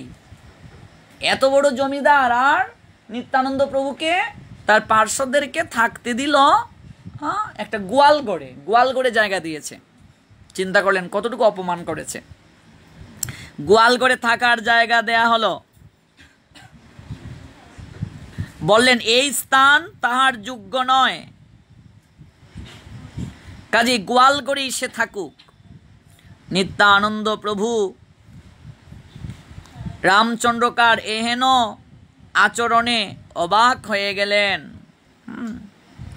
নিত্যানন্দ প্রভু স্থান ত্যাগ করে চলে গেলেন। রামচন্দ্র খা বললেন চলে গিয়েছে ভালোই হয়েছে, আপদ বিদায় হয়েছে। আপদ বিদায় হয়েছে, সাধুরা চলে গেলেই তো মঙ্গল, থাকলে তো অনেক খরচ, তো আপদ বিদায় হয়েছে। রামচন্দ্র কা এই কার্য যখন করলো যে আপদ বিদায় হয়েছে, দেখুন পরিণতিটা কি হলো। রামচন্দ্র কা বাদশাহকে কর না দেওয়ায় জবন উজির দলবল নিয়ে রামচন্দ্রকার দুর্গা মণ্ডপে অবস্থান করে, অবদ্ধ বধ করিয়া অমেদ্য ভক্ষণ করে, স্ত্রী পুত্রের সঙ্গে তাকেও বেঁধে তার গড় গ্রাম লুট করে তার জাতি ধন জন সব নাশ করে নিয়ে যায়। নিত্যানন্দ প্রভুকে যখন অপমান করলো, তখন রামচন্দ্রকা তো জমিদার, জমিদারের উপরে তো আরেকজন আছে, সেই বাদশাহ সমস্ত দল বল নিয়ে এসে বলছে তুই এতদিন যাবৎ কর দেশ না, শুনেছি তুই নাকি অনেক অত্যাচার শুরু করেছিস, তার দুর্গা মণ্ডপের এখানে এসে যা কিছু আছে সমস্ত ধন সম্পদ লুট করে উত্তম মধ্যম তাকেও দিয়ে বেঁধে নিয়ে গিয়েছে। নিত্যানন্দ প্রভু বলছেন এটা তার কৃপা, এটা তার কৃপা। চৈতন্য চরিতামৃতের অন্তলীলার 3য় পরিচ্ছেদের 163 নং পয়ারে আমরা দেখতে পাই, মহান্তের অপমান যে দেশে গ্রামে হয়, একজনের দোষে সব দেশে উজা রয়। গ্রামের সবার মাঝে কি এমন কোনো দয়ালু ছিল না? নিত্যানন্দ প্রভুকে যখন গোয়াল করে থাকতে দিল, তারা অন্য কোনো জায়গায় থাকতে দেবে, এরকম কি কেউ ছিল না? এই জন্য রামচন্দ্রকে অপরাধ করেছে, কিন্তু সমস্ত শাস্তি গ্রামের সবাই পেল। একজনের অপরাধে সবাই শাস্তি ভোগ করলো। চৈতন্য চরিতামৃতে বললেন, মহান্তের অপমান যে দেশে যে গ্রামে হয়, একজনের দোষে সব দেশ উজাড়। এই জন্য রামচন্দ্র খাঁকে সদল বলে বেঁধে স্ত্রী পুত্রকে সঙ্গে নিয়ে এবং গ্রাম লুট করে তার জাতি ধন জন সব নাশ করে নিয়ে গেল। চমৎকার শিক্ষা পেলাম আমরা। মহন্তের স্বভাব হয় তাড়িতে পামর, নিজ কার্য নাই তবু যায় পরের ঘর। একজন সাধু, একজন মহন্তের নিজের স্বার্থ নেই, দাঁড়ে দাঁড়ে তারা আমাদেরকে কৃপা করার জন্য, সংসারে যারা আবদ্ধ হয়ে আছে তাদেরকে সঠিক তত্ত্ব প্রদান করার জন্য, তিনি জগৎ জীবকে কৃপা করার জন্য দাঁড়ে দাঁড়ে ঘুরে বেড়ান। ছিল হরিদাস ঠাকুর তখন যশোর জেলা হতে হুগলি জেলায় চলে যান। এটা বর্তমানে যশোর পড়েছে। যশোর জেলার সারসা উপজেলা পাটবাড়িটা, যেখানে লক্ষ্মীরাকে উদ্ধার করেছিলেন, সেই জায়গা থেকে পরবর্তীতে হরিদাস ঠাকুর হুগলি জেলার অন্তর্গত সপ্তগ্রামে চলে যান।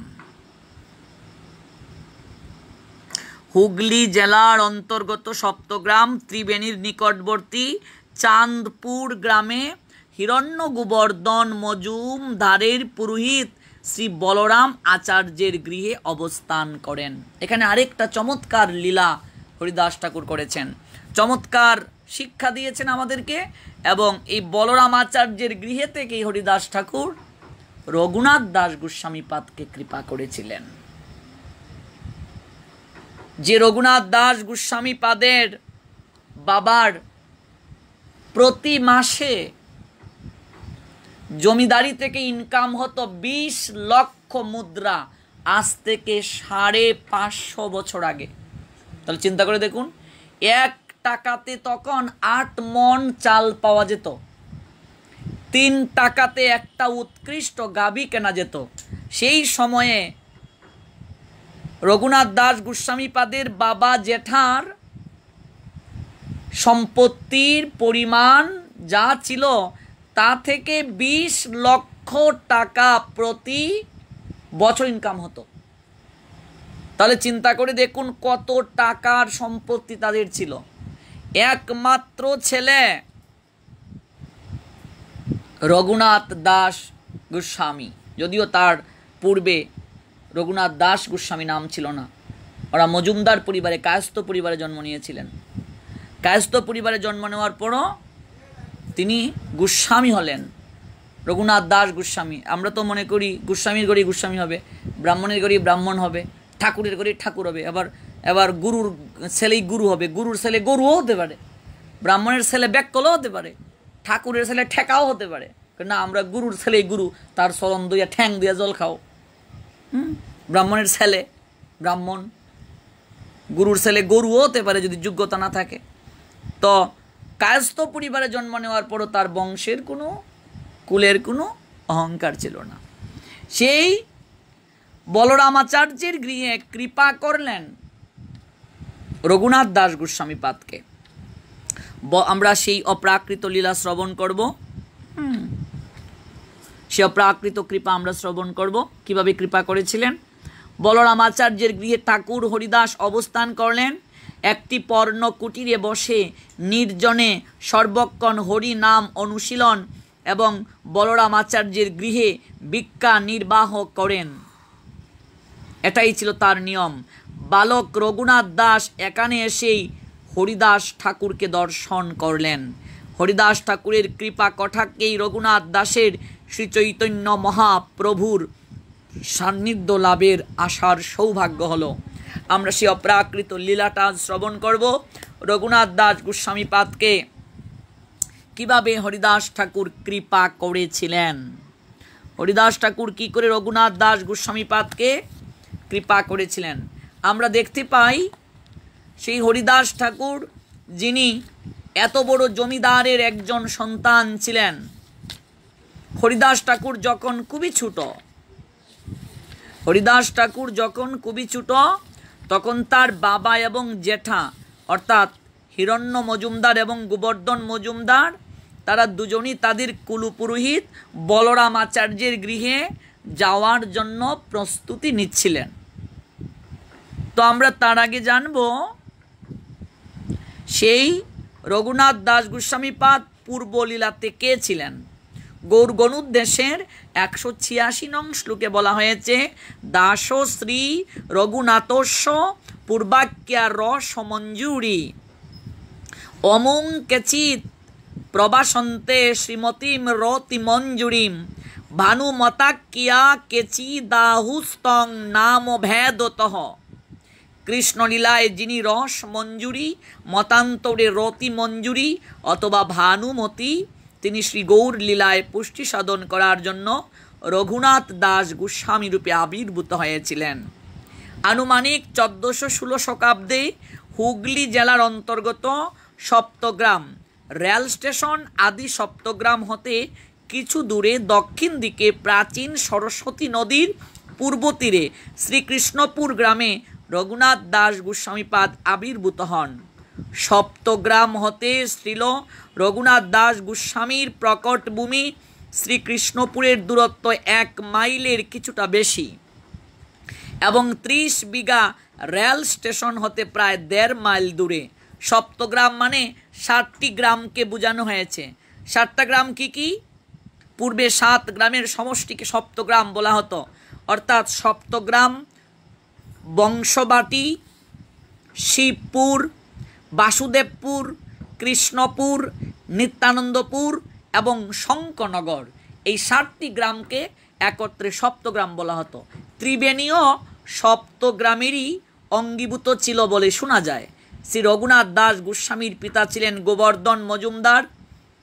গোবর্ধন মজুমদারের জ্যেষ্ঠ ভ্রাতা অর্থাৎ বড় ভাইয়ের নাম ছিল হিরণ্য মজুমদার। হিরণ্য মজুমদারের কোনো পুত্র ছিল না, যার কারণে পিতা এবং জেঠা উভয়ের সম্পত্তির অধিকারী হলেন রঘুনাথ। তৎকালে সপ্তগ্রামের সীমা আমাদের যশোরের বৈরব নদ হতে প্রায় রূপনারায়ণ নদ পর্যন্ত বিস্তৃত ছিল। সপ্তগ্রামে কৃষ্ণপুরে শ্রীল রঘুনাথ দাস গোস্বামীর এবং শঙ্করনগরে শ্রীল রঘুনাথের জ্ঞাতিখুড়া শ্রীমন মহাপ্রভুর ভক্ত কালিদাসের, চাঁদপুরে শ্রীল রঘুনাথের কুলপুরোহিত শ্রী বলরামাচার্যের ও কুলগুরু শ্রী যদুনানন্দনাচার্যের নিবাস ছিল। এই যদুনন্দনাচার্য অদ্বৈত আচার্য প্রভুর অন্তরঙ্গ শ্রী চৈতন্য অনুগত শিষ্য এবং বাসুদেব দত্ত ঠাকুরের অনুগৃহীত ছিলেন। নামাচার্য শ্রীল হরিদাস ঠাকুর বলরামাচার্যের গৃহে অবস্থান করেছিলেন। শ্রী হরিদাস ঠাকুর যখন বেনাপুলের জঙ্গলে রামচন্দ্র খাঁর প্রেরিত বেশ্যাকে উদ্ধার করে বেনাপুল পরিত্যাগ করে চাঁদপুরে শ্রী বলরাম আচার্যের গৃহে অবস্থান করেছিলেন, সেই সময় শ্রীল রঘুনাথ দাস গোস্বামীর বাল্য অবস্থায় হরিদাস ঠাকুরের দর্শন লাভের সৌভাগ্য হয়েছিল। মহাভাগবত হরিদাস ঠাকুরের দর্শন ও কৃপার কারণে শ্রীল রঘুনাথ দাস গোস্বামী পাদের হৃদয়ে মাঝে বৈরাগ্যের বীজ বপন হয়ে গিয়েছিল। অর্থাৎ রঘুনাথের পিতা এবং জেঠা বলরাম আচার্যের গৃহে যাওয়ার জন্য প্রস্তুতি নিচ্ছিলেন। ছোট্ট রঘুনাথ তখন পিতার হাত ধরে বলছেন, পিতাশ্রী আমিও আপনাদের সঙ্গে যাব। ছোট্ট রঘুনাথ বাবা যেটাকে আবদার করেছে, আমিও আপনাদের সঙ্গে যাব। পিতা বলছেন, তোমার সঙ্গে যাওয়ার প্রয়োজন নেই। জেঠার যেহেতু সন্তান নেই, জেঠা আরও বেশি আদর করতেন, ছেলের চেয়েও বেশি আদর করতেন। রঘুনাথের বাবা রঘুনাথকে যতটুকু আদর করতেন তার চেয়ে বেশি আদর করতেন তার জেঠা। বলছে, হে রে, যেতে চায় যাক না, যেহেতু সন্তান নেই, সন্তান রূপে দেখতেন, যেতে চাচ্ছে যাক না। দাদা তুমি ওকে আদর দিয়ে দিয়ে একেবারে বাদর বানাচ্ছ, যেতে চায় যাক না, ছোট্ট বালক আবদার করেছে, নিয়ে নে। রঘুনাথকে হাতে করে নিয়ে নিলেন। যাবেন কোথায়? বলরামাচার্যের গৃহে। বলরামাচার্যকে রঘুনাথ দাস গোস্বামী পাদের বাবা জেঠার কুলপুরোহিত বলরামাচার্য। সেই বলরামাচার্যের গৃহে লক্ষ্মীরা বেশ্যাকে উদ্ধার করে হরিদাস ঠাকুর 3 লক্ষ এসে জপ করেন, মাদুকরি করেন আর জপ করেন। আকুল কণ্ঠে হরিদাস ঠাকুর জপ করছেন। পিতা জেঠার হাত ধরে রঘুনাথ বলরামাচার্যের গৃহে প্রবেশ করলেন। জপ সংখ্যা পূর্ণ হলো, চোখ বন্ধ ছিল। প্রথম চোখটা খুললেন হরিদাস, আর প্রথম দৃষ্টিটাই রঘুনাথের উপরে পড়েছিল। সাধুর কৃপা কাকে বলে? দর্শনে পবিত্র করো এই তোমার গুণ। দর্শন করার সঙ্গে সঙ্গে পবিত্র। গঙ্গার পরশ হইলে পশ্চাতে পাবন, দর্শনে পবিত্র করো এই তোমার গুণ। গঙ্গাতে যদি কেউ স্নান করতে যায়, গঙ্গা স্নানে আমাদের কায়জনিত পাপ, দেহজনিত পাপ দূর হলেও হতে পারে। কিন্তু মানুষ তো আরও 3টি প্রক্রিয়ায় পাপ করে। একটা হলো কায়জনিত পাপ, আর হচ্ছে বাক্য দ্বারা পাপ, মন দ্বারা পাপ। আমরা বাক্য দ্বারা পাপ করি, মন দ্বারা পাপ করি এবং দেহ দ্বারা পাপ করি। তো গঙ্গায় স্নান করলে কায়জনিত পাপ দূর হলেও হতে পারে। সবারই যে পাপ দূরীভূত হবে তা কিন্তু নয়, বিশ্বাসেরও প্রয়োজন আছে। দেবী পার্বতী পরম বৈষ্ণব মহাদেবকে প্রশ্ন করেছিলেন, এই যে সবাই স্নান করছে এখানে, সবাইকে উদ্ধার হয়ে যাবে? কারণ গঙ্গা যাকে কৃপা করেন, গঙ্গায় অবগাহিত হলেই তো মানুষের পাপ দূরীভূত হয়ে যায়, সবাইকে উদ্ধার হবে? মহাদেব হেসে হেসে বলছেন, দেবী সবাই পাপ করছে, সবাই যে উদ্ধার হবে তা তো নয়। বলছেন কেন কেন সবাই উদ্ধার হবে না? বলছে গঙ্গায় অবগাহিত হলে সবার যে কৃপা হবে না, সবাই যে উদ্ধার হবে না, তার কারণ হচ্ছে দেখবেন আমরা গঙ্গাকে গিয়েও বিচার করি, না গো এই ঘাটে জলটা ঘোলা। ঠিক বলছি? আমি গঙ্গা স্নান করতে গিয়ে দেখি অনেক মূর্খ লোকেরা আছে সাবান ব্যবহার করে। গঙ্গাতে এসেছে, সাবানটা নিও, সাবান লইয়াও। গঙ্গা স্নান করতে আসছে সাবান লইয়া, তারপর বলে ইয়া কি ময়লা, ছি ছি ছি, তো ময়লা মধ্যে কি করে স্নান করবো? এই যে দেখুন আমাদের বেদ বিচার শুরু হয়ে গেছে। ডুব দিলেই কৃপা হয়ে যাবে? দেবী পার্বতী মহাদেবকে প্রশ্ন করেছিলেন, এই যে সবাই গঙ্গা স্নান করছে, ওরা কি সবাই মুক্ত হবে? সবাই কৃপা পাবে? বলছেন, ওহে দেবী, এই কথাটা যদি তোমাকে বুঝাতে হয় তাহলে আমাকে একটা লীলা করতে হবে। বলছে কি লীলা? বলছে আমি একটু মরে পড়ে থাকবো। বলছে সত্যি সত্যি তুমি মরে যাবে নাকি? বলছে আরে না, আমি লীলা করব, আমি একটু মৃতের অভিনয় করব, সব হয়ে পড়ে থাকবো, আর তুমি ছদ্মবেশ ধারণ করে ক্রন্দন করবে। তো তারপর কি করতে হবে? এই পথ ধরে যারা যাচ্ছে সবাইকে বলবে, আমার স্বামী দেহ রেখেছে, একটু সৎকারের ব্যবস্থা করো। তবে একটা শর্ত বলবে, যারা দেহ স্পর্শ করবে তারা অবশ্যই পুণ্যাত্মা হতে হবে। যদি কোনো পাপ থাকে, দেহ স্পর্শ করার সঙ্গে সঙ্গে সে ভস্ম হয়ে যাবে। তো বলছে তাহলে লীলাটা করো দেখি। সঙ্গে সঙ্গে দেবাদিদেব মহাদেব একটা সব হয়ে গেলেন, মৃত হয়ে গেলেন। দেবী পার্বতী ছদ্মবেশ ধারণ করে, একজন রমণীর বেশ ধারণ করে ছদ্মবেশে ক্রন্দন করতে শুরু করলেন। তো রাস্তা দিয়ে একজন যাচ্ছে, বলছে কিরে মা, কাঁদছিস কেন? বলছে আমার স্বামী গঙ্গা স্নান করতে এসে দেহ রেখেছে, বাবা একটু কৃপা করে সদ্গতি করার জন্য দেহটাকে শ্মশানে নিয়ে যাবে। বলছে আরে মা, কেন নিয়ে যাব না? এটা তো অনেক পবিত্র কাজ, ভালো কাজ, নিশ্চয়ই নিয়ে যাব। এবার যখন ধীরে ধীরে কাছে আসছে সবকে ধরার জন্য, তখন দেবী পার্বতী ছদ্মবেশ ধারণ করে তো আছেন। বলছে বাবা একটু পরে ধরো, একটা শর্ত আছে। বলছে আবার কি শর্ত? যদি কোনো পাপ শরীরের মাঝে আপনার থেকে থাকে, আমার স্বামীর মৃতদেহ স্পর্শ করার সঙ্গে সঙ্গে আপনি ভস্ম হয়ে যাবেন। বলছে বলছিস কি রে, বলছিস কি? হ্যাঁ, নিজের খেয়ে এসেছিলাম তোর স্বামীর সৎকার করতে, আমাকে মারার বন্দোবস্ত করেছিস? হ্যাঁ, পাপ যদি থাকে ভস্ম হয়ে যাব। বলছে বাবা আপনি না গঙ্গা স্নান করে আসলেন, আর গঙ্গা স্নান করে আসার সঙ্গে সঙ্গে তো আপনার দেহে সমস্ত পাপ দূর হয়ে গেছে, আপনি পবিত্র হয়ে গেছেন, তাহলে স্পর্শ করলে আপনি কেন বশ হবেন? বলছে এটা তো শুনেছি গঙ্গায় স্নান করলে পবিত্র হয়ে যায়, কিন্তু একটু যদি পাপ থেকে যায়, এই যে আমাদের বিশ্বাসের অভাব, কিচ্ছুটি লাভ হবে না। শাস্ত্র ঠিক বলছেন, কেউ যদি কায় মনোবাক্যে গঙ্গা স্নান করে ওঠার সঙ্গে সঙ্গে সে পবিত্র, তার দেহে আর কোনো পাপ নেই, যদি পরে আর পাপ না করে। আমরা তো গঙ্গা স্নান করে ডুব দিয়ে ওঠার পরই পাপ করা শুরু করি। নাই গো, স্নানটা ঠিক মতো হয়েছে না, কি গুল্লা পানি, তো পাপ হয়ে গেল। হ্যাঁ, তো সঙ্গে সঙ্গে ডুব দিয়ে উঠি আমরা পাপ করা শুরু করি। তো এই যে বেদ জ্ঞান করা, বিচার করা, বলছে স্নান করলে তো পাপ দূর হয়, যদি একটু থেকে যায়। আগে তো বলবি। আরেকজন যাচ্ছে, বলছে হ্যাঁ রে মা, কাঁদছিস কেন?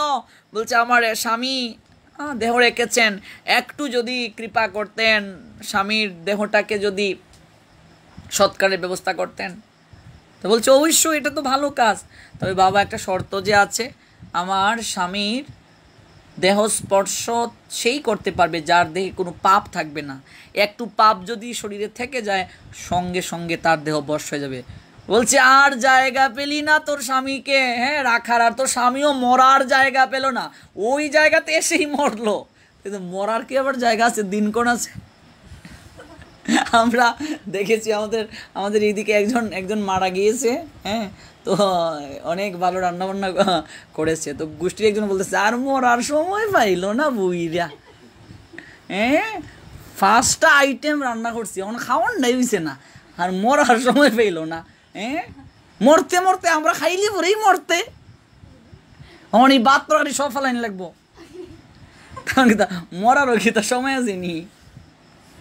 আমরা গ্রাম এক বিটি মরছে, রাইত খালাও মরছে, ওখন মাঘ মাসও শীতের রাইত, তো সবাই কয় আয় রে মরার আর সময় পাইলে না, এই মাঘ মাসে শীতের রাইত তো মরলে, তো দিনে মরলে তোকে আমরা রোহিত ফুয়াইয়া তোর কষ্ট করতে পারলাম নি, রাইত খেলা কেন মরলে এই মাঘ মাসে শীতের রাইত তখন কষ্ট যাওয়ান লাগবো, মরতে মরতে দিন ওই মরতে, তো মরারও কি সময় আছে?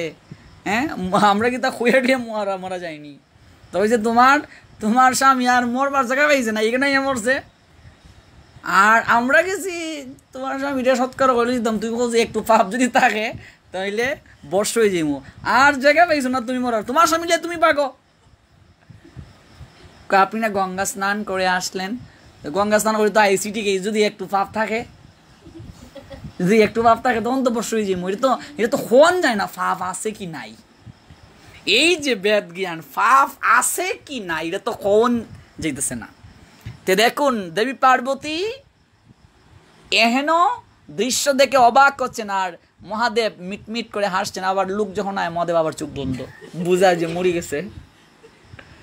একটা মাতাল মদ খেয়ে যাচ্ছে, কিরে কাঁদছিস কেন? মদ খেয়ে বলছে আমি মাতাল হতে পারি, আমাকে বল তুই কাঁদছিস কেন? বলছে আমার একজনও আমাকে সহযোগিতা করলো না, আমার স্বামী মরে পড়ে আছে, সৎকারের ব্যবস্থার জন্য বলছি, একজন আমাকে সহযোগিতা করলো না। বলছে কি বলছিস রে মা, কেউ তোকে সহযোগিতা করেনি, আমি তোর স্বামীকে সৎকারের ব্যবস্থা করব, আমি সহযোগিতা করব। বলছে বাবা একটা শর্ত যে আছে। বলছে কি? শরীরে যদি একটু পাপও থাকে, আমার স্বামীকে স্পর্শ করার সঙ্গে সঙ্গে সে ভস্ম হয়ে যাবে। এটা কি বললি রে মা, আমি তো সারা জীবনেই পাপ করেছি, তাহলে তো আমি তোর স্বামীকে স্পর্শ করতে পারবো না। তবে মা শুনেছি আমি তো জীবনেও সৎ কার্য করিনি, তবে আমি একজনের মুখে শুনেছি, সাধুর মুখে, এই গঙ্গাতে স্নান করলে নাকি সঙ্গে সঙ্গে সমস্ত দেহ পবিত্র হয়ে যায়। তুই একটু অপেক্ষা কর, আমি তো মাতাল হতে পারি, আমি অনেক পাপ করেছি, কিন্তু অন্তত জীবনে একটা সৎকর্ম করে যাই, বলতে তো পারবো যে আমি একটা সৎকার্য করেছি, একটা সৎকর্ম সম্পাদন করেছি। তুই একটু অপেক্ষা কর, আমি গঙ্গাতে একটা ডুব দিয়ে পবিত্র হয়ে এসে তোর স্বামীকে স্পর্শ করব।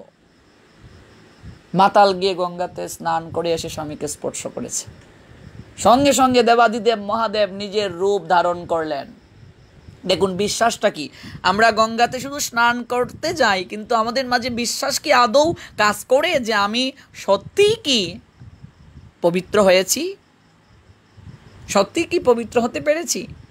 মহাদেব তাকে কৃপা করলেন এবং বললেন, তোমার সেই বিশ্বাস হৃদয় মাঝে জাগ্রত হয়েছে, আজ থেকে তুমি সত্যিই পবিত্র হয়ে গেলে।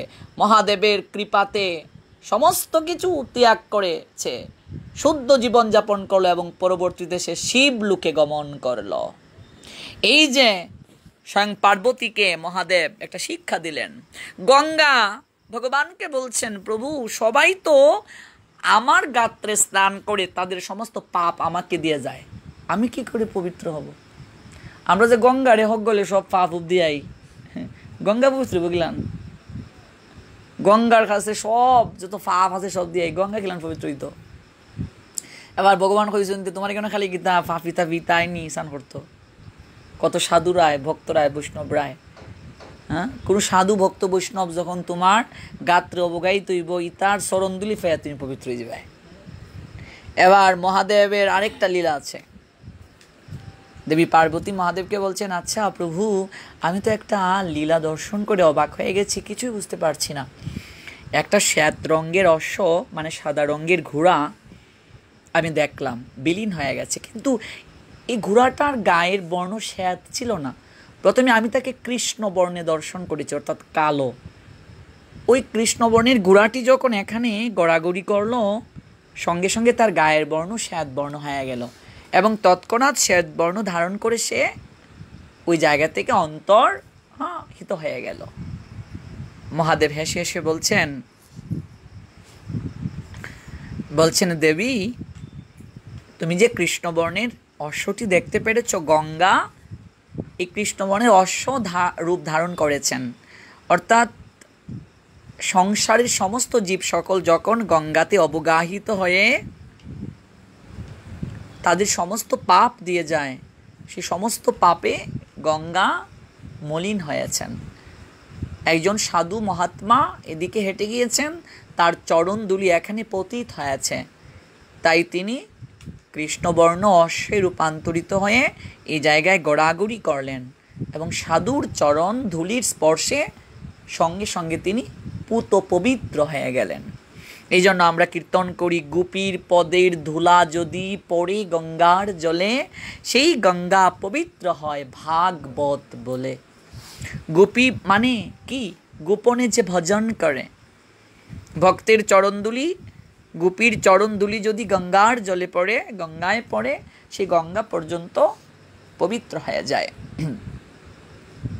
তো সেই গঙ্গাতে আমরা স্নান করতে যাই। আমরা এখন আলোচনা থেকে প্রমাণ করলাম বা একই সিদ্ধান্তে উপনীত হলাম, গঙ্গাতে স্নান করলে আমাদের দেহ পবিত্র হবে বিশ্বাস থাকলে। তো গঙ্গাতে স্নান না করলে তো দেহ পবিত্র হবে না। অথচ সাধুকে দর্শন করলে, বৈষ্ণব দর্শন করলে সঙ্গে সঙ্গে আমাদের দেহ মন পবিত্র হয়ে যায়। গঙ্গার পরশ হইলে পশ্চাতে পাবন, দর্শনে পবিত্র করো এই তোমার গুণ। সাধুকে, ভক্তকে, বৈষ্ণবকে দর্শন করলে কোটি কোটি গঙ্গা স্নানের ফল আপনা থেকে লাভ হয়ে যায়। শ্রী হরিদাস ঠাকুর একজন সাধারণ সাধু নয়, উত্তম অধিকারী সাধু, উত্তম অধিকারী বৈষ্ণব। তিনি যখন চোখ খুললেন, 3 লক্ষ হরিনাম জপ শেষ করে তিনি যখন চোখ খুললেন, তার চোখের দৃষ্টিটা প্রথমেই পড়ল রঘুনাথ দাস গোস্বামী পাদের উপর। আর সেই রঘুনাথ দাস গোস্বামী পাদের উপর দৃষ্টি পড়ার সঙ্গে সঙ্গে তার হৃদয়ে মাঝে প্রেম, ভক্তি এবং বৈরাগ্যের বীজ বপন হয়ে গেল। চৈতন্য চরিতামৃতের অন্তলীলার 3য় পরিচ্ছেদে কৃষ্ণদাস কবিরাজ গোস্বামী পাদ বললেন, রঘুনাথ দাস বালক করেন অধ্যয়ন, হরিদাস ঠাকুরের যাই করেন দর্শন, হরিদাস কৃপা করেন তাহার উপরে, সেই কৃপার কারণ হইল চৈতন্য পাইবারে।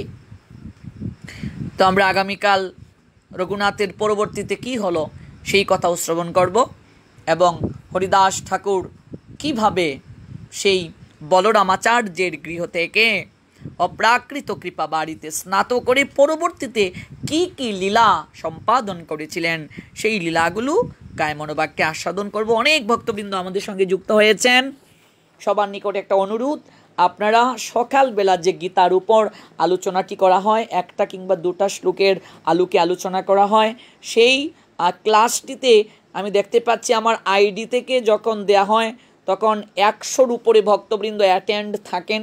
কারণ খুব সকালে যেহেতু দেয়া হয়, অনেকেই ঘুমে থাকেন কিংবা কেউ অফিসে থাকেন, অনেকে কর্মব্যস্ততায় থাকেন, তথাপি আইডি থেকে দেওয়ার পর 100-র উপরে ভক্তবৃন্দ অ্যাটেন্ড থাকেন। যেহেতু ফেসবুক পেজটা নতুন, সেখানে আমি দেখেছি 50-এর উপরে হয় না। এবার আপনারাই বলুন, আমি কি পেজ থেকেই দেব না আইডি থেকে দেব? যদিও সিদ্ধান্ত নিয়েছিলাম পেজ থেকে দেব। পেজ থেকে তো ভক্তবৃন্দ কম অ্যাটেন্ড করছেন, আর এত কষ্ট করে লাইভগুলো দেয়া হচ্ছে সকালবেলা, যদি ভক্তদের কাছে না পৌঁছায়, অনেক ভক্ত যদি অ্যাটেন্ড না করেন, ক্লাসটা যদি না করেন, তাহলে তো আমরা উপকৃত হতে পারবো না। আপনারা কমেন্টের মাধ্যমে জানান, তাহলে কি ওই লাইভটা কি আইডি থেকে দেব না ফেসবুক পেজ থেকে দেব? এখন পর্যন্ত যারা ফেসবুক পেজে যুক্ত হননি, আপনারা ফলো করুন, লাইক করুন এবং সবাই আপনারা এই সকালবেলা গীতার ক্লাসটিতে অ্যাটেন্ড করুন। তো চলুন আমরা হরে কৃষ্ণ মহামন্ত্র জপের মাধ্যমে আলোচনা আজ বিশ্রামের পথে যাব। আজ আর দীর্ঘক্ষণ আলোচনা করছি না, আমাদের এখানে অনেক ভক্তবৃন্দ এসেছেন, আমি যে জায়গায় প্রবচন করেছি ওনারাও প্রসাদ পাবেন। কাজেই চলুন আমরা একটু হরিনাম করে আজকের মতো এখানেই আলোচনা বিশ্রামের পথে যাচ্ছি। একটা অনুরোধ এসেছে জয় রাধা মাধব ভজনটি করার জন্য। অনেকে অনুরোধ করেন, বিশেষ করে রূপশ্রী শাহরূপা ইংল্যান্ড থেকে অনুরোধ করেছেন যে রাধা মাধব গানটি একটু কৃপা করে শ্রবণ করাবেন। চলুন আমরা জয় রাধা মাধব কীর্তনটির মাধ্যমে রাধা মাধবের চরণে অঞ্জলি প্রদান করে আলোচনা বিশ্রামের পথে যাচ্ছি। আপনারা সবাই কীর্তন করুন, তারপর প্রসাদ পাবেন, একই সঙ্গে প্রসাদ পাওয়া হবে। জয় রাধা মাধব জয় কুঞ্জ বিহারী, জয় রাধা জয় কুঞ্জ বিহারী, জয় রাধা মাধব জয় কুঞ্জ বিহারী, জয় রাধা মাধব জয় কুঞ্জ বিহারী, জয় গোপী জনবল্লভ জয় গিরিবরদারী, জয় গোপী জনবল্লভ জয় গিরিবরধারী, জয় গোপী জনবল্লভ জয় গিরিবরদারী, জয় গোপী জনবল্লভ জয় গিরিবরধারী, কুঞ্জ বিহারী জয় কুঞ্জ বিহারী, জয় কুঞ্জ বিহারী জয় কুঞ্জ বিহারী, জয় কুঞ্জ বিহারী জয় কুঞ্জ বিহারী, জয় কুঞ্জ বিহারী জয় কুঞ্জ বিহারী, জয় রাধা মাধব জয় কুঞ্জ বিহারী, জয় রাধা মাধব জয় কুঞ্জ বিহারী, যশোদানন্দন ব্রজ জন রঞ্জন, যশোদানন্দন ব্রজ জন রঞ্জন, যশোদানন্দন ব্রজ জন রঞ্জন, যশোদানন্দন ব্রজ জন রঞ্জন, যশোদানন্দন ব্রজ জন রঞ্জন, যশোদানন্দন ব্রজ জন রঞ্জন, যশোদানন্দন ব্রজ জন রঞ্জন, যশোদানন্দন ব্রজ জন রঞ্জন,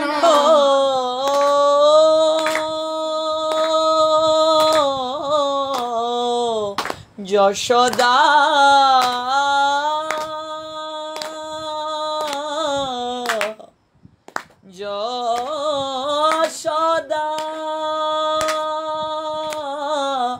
যশোদানন্দন ব্রজ জনরঞ্জন যশোদানন্দন ব্রজ জনরঞ্জন যশোদানন্দন ব্রজ জনরঞ্জন যশোদানন্দন ব্রজ জনরঞ্জন যমুনা তীর বন ছাড়ি যমুনা তীর বনচারী যমুনা তীর বন ছাড়ি যমুনা তীর বনচারী কুঞ্জ বিহারী জয় কুঞ্জ বিহারী জয় কুঞ্জ বিহারী জয় কুঞ্জ বিহারী হরে কৃষ্ণ কৃষ্ণ কৃষ্ণ হরে হরে হরে রাম হরে রাম রাম রাম হরে হরে হরে কৃষ্ণ হরে কৃষ্ণ হরি বল। কৃষ্ণ কৃষ্ণ হরে হরে হরে রাম রাম রাম হরে হরে হরে কৃষ্ণ কৃষ্ণ কৃষ্ণ হরে হরে হরে রাম রাম রাম হরে হরে হরে কৃষ্ণ কৃষ্ণ কৃষ্ণ হরে হরে হরে রাম রাম রাম হরে হরে রাধা মাধব জয় রাধা মাধব রাধা মাধব জয় রাধা মাধব ও রাধা মাধব জয় রাধা মাধব রাধা মাধব জয় রাধা মাধব রাধা মাধব জয় রাধা মাধব রাধা মাধব জয় রাধা মাধব ও রাধা মাধব জয় রাধা মাধব রাধা মাধব জয় রাধা মাধব রাধা মাধব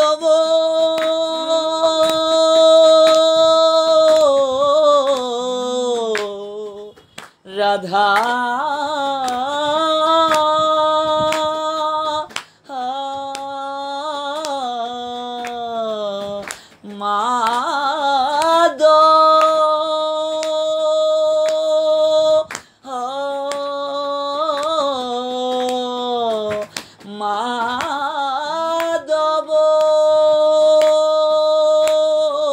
রাধা মাধব জয় রাধা মাধব রাধা মাধব জয় রাধা মাধব রাধা মাধব জয় কুঞ্জ বিহারী রাধা মাধব জয় কুঞ্জ বিহারী রাধা মাধব জয় কুঞ্জ বিহারী রাধা মাধব জয় কুঞ্জ বিহারী রাধা মাধব জয় কুঞ্জ বিহারী রাধা মাধব জয় কুঞ্জ বিহারী রাধা মাধব জয় কুঞ্জ বিহারী রাধা মাধব জয় কুঞ্জ বিহারী জয় রাধা মাধব জয় রাধা মাধব রাধা মাধব জয় রাধা মাধব জয় রাধা মাধব জয় রাধা মাধব রাধা মাধব জয় রাধা মাধব অনিতাই গৌর হরি বল হরি বল